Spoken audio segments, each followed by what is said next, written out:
This build continues to evolve. When we started out, I wanted to do something I could really spend time on, something I had never tried before. And that's pretty much what I got. Building a custom body and mold over a Porsche chassis hasn't been quick or easy. But now we're getting to the point where we gotta commit and make it happen. It's time for the next phase of things. Got my friend, Hardcore Bob Gore. He's coming in to be the guinea pig. I mean, to help me experiment on this mold process. Oh, man. When I walked in, yeah, I was totally floored. He totally blew my mind when I saw what he had sitting there for me to work on. So, you know, Victor wanted a concept sports car. So this is where we're at with it. You're definitely on the right road there. Ian does classics and custom classic work and things that you would totally think of nostalgic, and it totally blew my mind seeing that, walk in and see that he's working on a supercar. Man, when you told me about it before and you sent me a couple pictures in the works, but this is this is beyond what I was thinking already. The whole thing with this is that this isn't the finished car. This isn't even the car we're building. We're gonna build a mold on this. Why are you building a mold instead of just making this the car? Seems like every time I just throw this term, we're making a mold on the car, people just are all question marks. Bob's the same thing. Like, what do you mean? It looks like a car right here I'm looking at. And I'm saying, no, this is just a sculpture. It's about 5 inches thick. I was gonna say, it feels pretty solid. Yeah. And I'm creating a shell on top of it that is a negative image of the sculpture. Then you create another sculpture, the mold, and you get your finished product. By not creating a finished piece, by doing it more like a sculpture, we're able to change aspects of it. And in the end, the mold will give us a really lightweight finished body. But this thing has to weigh 3,000 pounds as it is, just the body. We started going over why he was doing what he was doing.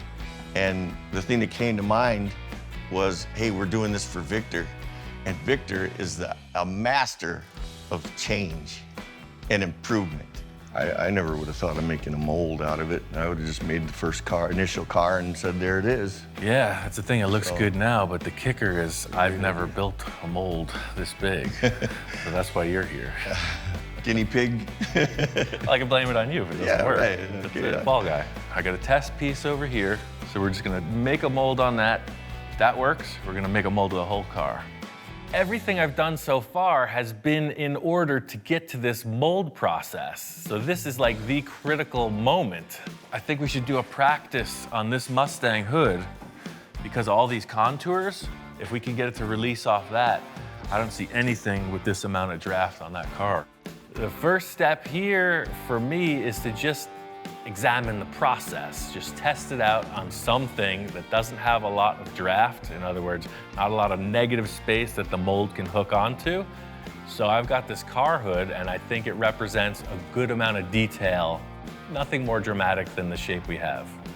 The worst case scenario is that we glue this mold to the car and we can't break it off. You ruin the whole car. You mean you could actually stick the mold to the vehicle itself, to the model? And that would be a disaster. Imagine we build this huge fiberglass structure and it's glued shut.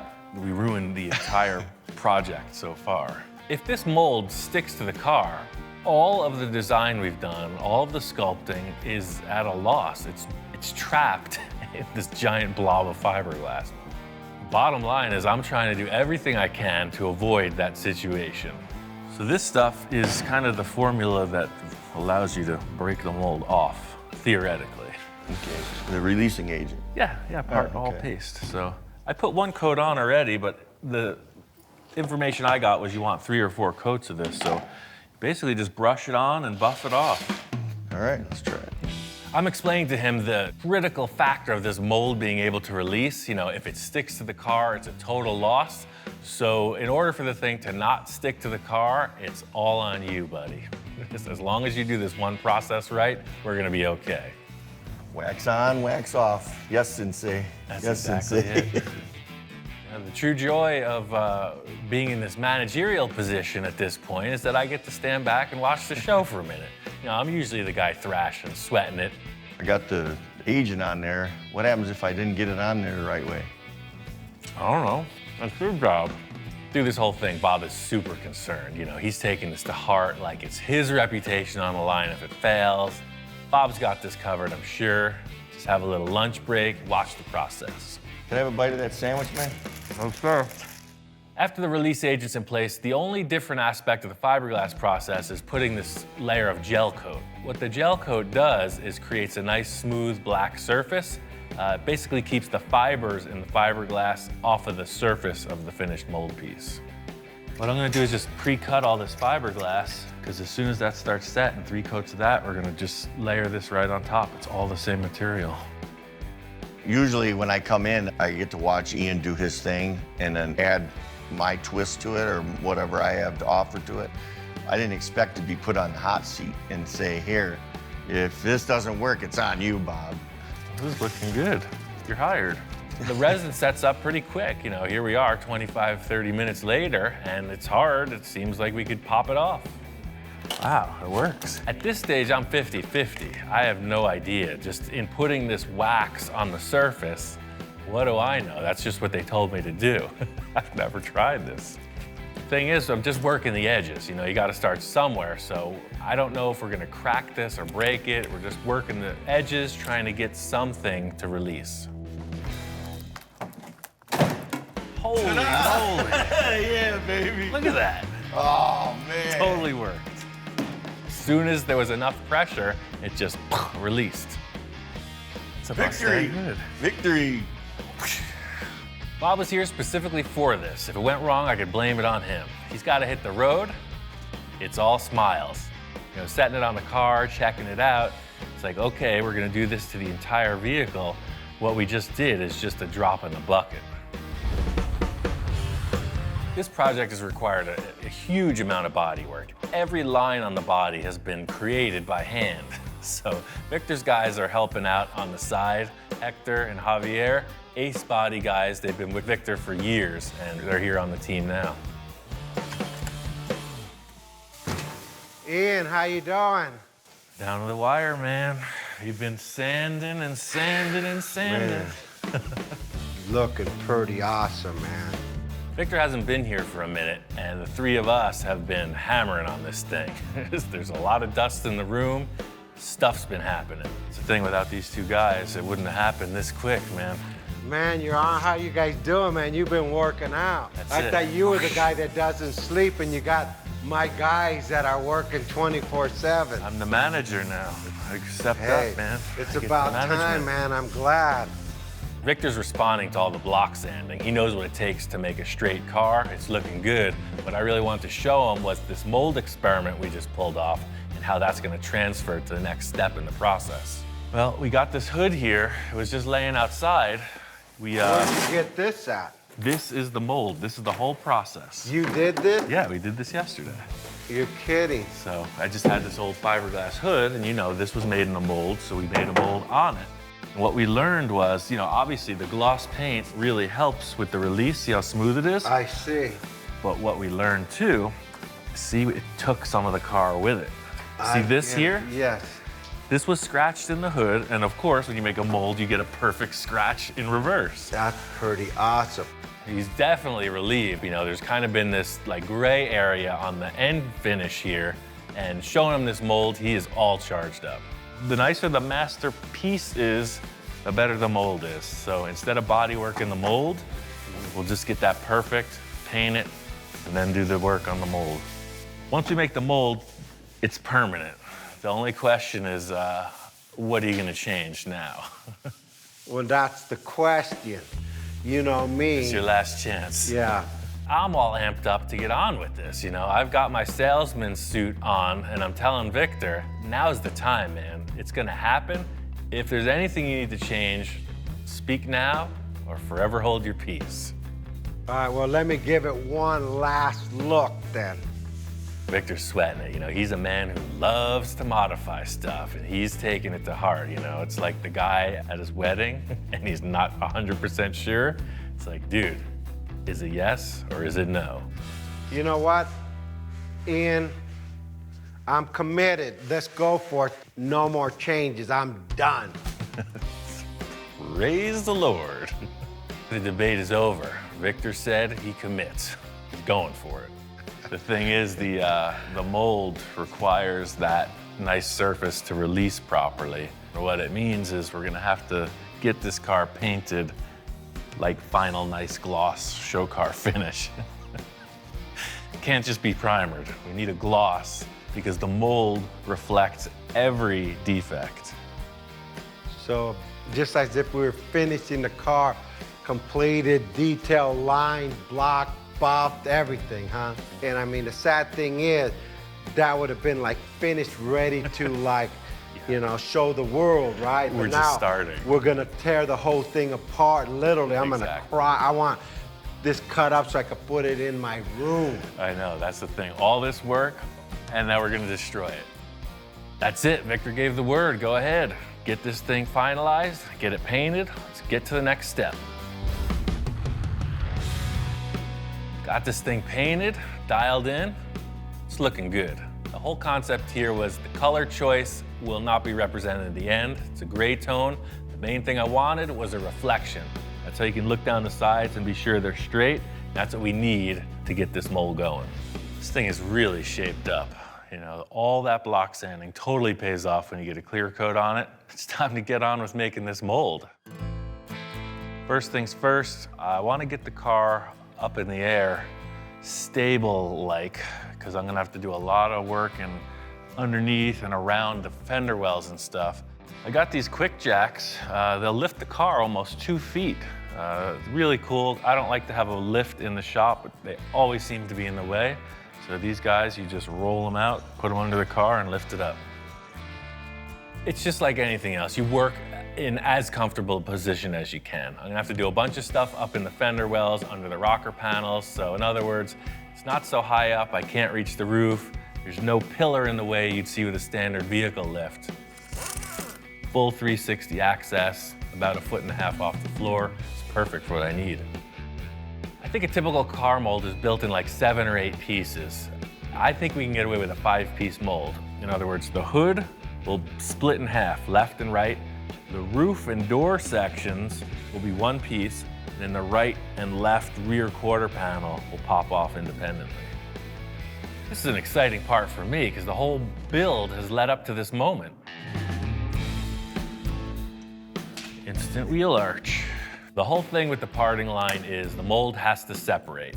When you reassemble the parts, you want to be sure that they don't shift because otherwise you're going to have a big step in the surface. So my simplified keyway is using this board. It's a door jamb with ridges. So you have this series of ridges and then they index every time. In other words, it's not going to move up and down because it's keyed. The first step of the process is exactly like what you saw on the mock-up with Bob. Just going to put this release agent on. The one difference is this time it absolutely counts. Hey, what's up? Oh, what is this, Fashion Week? Come here. Shop inspector's here just for one quick glimpse at the magic. You know, he knows this is not the standard procedure. He's very concerned, so it's a toxic environment. Bottom line is I am going for this solo, unsupervised, no inspection, no quality control, anything could happen. Later, Wonder Mutt, it's been real. After the release agent dries up, first step is gel coat 3 times. 3 layers of gel coat, that helps keep the fiberglass fiber off of the surface. Gel coat is on, now 3 layers of this. So I'm cutting up fiberglass mat now. It's gonna be 3 layers. First layer I'm starting with is super thin. I noticed with that other test, these heavier panels were having trouble molding into the contours, and I want to be sure that it lays down. So the first layer is ultra light. The thing I'm responding to is how much effort this takes, you know. I've heard about hand-laid parts, how they're kind of superior and that they're a really perfect fit up. The thing I had no idea was how much material is used. This is 1/5 of the mold, and it's just taking a ton of product. It's gonna get real ugly before it gets better. Hopefully Victor doesn't get traumatized. Passenger side is 1/2 of the nose piece. I'm gonna do the same exact process on the driver's side. That represents the nose. Get those in place, pull it off. I got the front hood section laid up in 2 pieces, left and right, and now I'm working on the roof door section, which is in 1 piece. So out of the 5-piece mold, number 3 is in progress. I laid up the passenger side like super overkill. I stopped laminating the ribs in on the 2nd piece because I realized I might want this thing to flex a bit in order to get it to release from the car. So that's the thing, this first release is just gonna tell me what needs to happen. Is it the more rigid one or is it the more flexible one that releases easier? I'm getting wild style on this. It's totally out of spec for what the shop inspectors used to seeing. You know, there's like no process, there's no procedure. It's just glommed on the car and he is like super leery. So it's the moment of truth, man. Victor's on his way right now. We're gonna see if this is gonna part, see if it's gonna come off the car. Are you ready to witness the grandeur of all of this effort? What do you think? The thing is, no matter what the critiques say, you gotta work through this. We gotta make this stick. Maybe stick's not the best word, you know, non-stick surface. You gotta make it non-stick. Yo, Ian, what's up? Hey, we're ready to pull this thing off of the nose. This thing's looking like pretty interesting, to say the least, man. I told you it was gonna get ugly before it gets better. Man, well, it looks pretty impressive. It looks like you know what you're doing, so Hey, it's the first I'm time for baking on everything. it for the first time. I mean, you're running this thing too smooth. Yeah. Victor's concerned, you know, but he's confident as well. We proved the concept, Bob and I, with the test. You know, he's just seeing this on a bigger scale. That's the thing, if this thing doesn't release, it's game over. We're literally starting from scratch, so. Well, your test mold did, so hey, this has a better paint job than the test mold, right? That's kind of what I was thinking. It's definitely set up. I think it just might work. Let's do it, start pulling, man. Dude, get ready. I knew when I was laying this up, it was grabbing in some places. I knew I'd have to do a little trim work to get it off, so going in, going around the edges, same thing as the test piece, just trimming back the sides.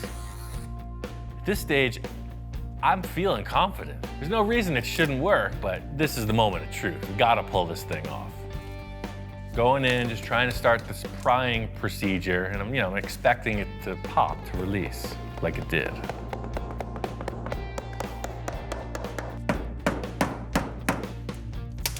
I don't know, dude, it's just not releasing.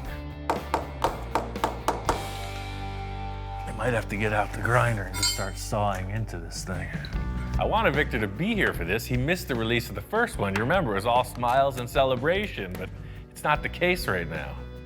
You want me to call another guy here to hop on this so 3 or 4 of us could pull on it?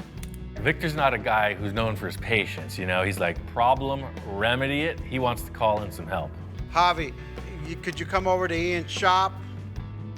Okay, yeah. All right, bye.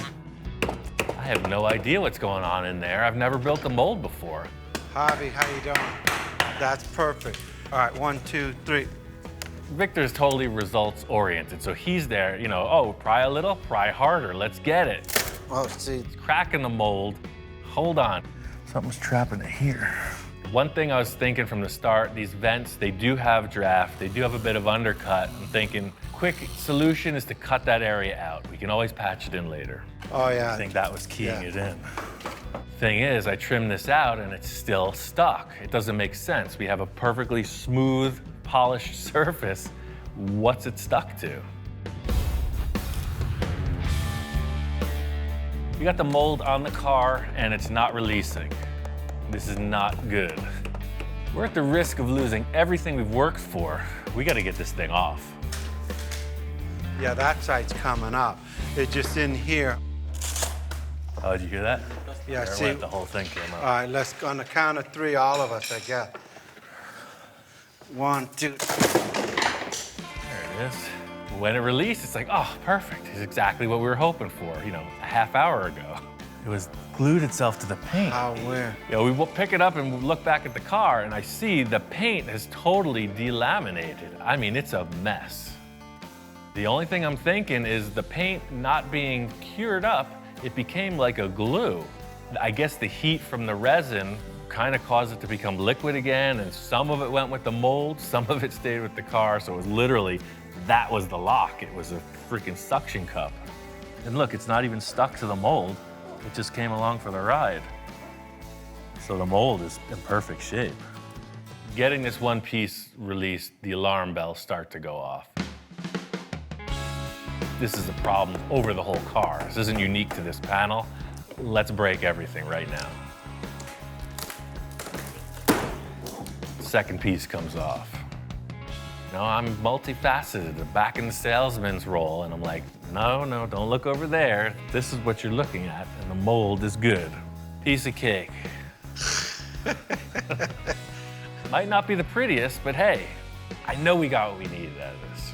I think we made it. It was a little sloppy. We got it. Next, we got to get the roof section off, but it's as stuck as the rest. There it is. All right. Getting the roof off was a huge thing. Now I just want to work through the rest of the car. My idea with the mold being in 5 pieces, 3 in the front come off independently. I just want to get to these rear portions. This is the biggest panel in the car. These 2 rear quarters, they go literally from the rear license plate right up to the front tire. I hope it releases. Thing is, I'm in the thick of it, literally. I thought it was gonna be, oh, we put it on and we take it off, and that's not the case. This is a stumbling, messy dance. All right, that's the way it's supposed to work. We're getting results. We're not out of the woods yet. I just got one more rear panel to go, and then we can see if this mold is actually gonna work.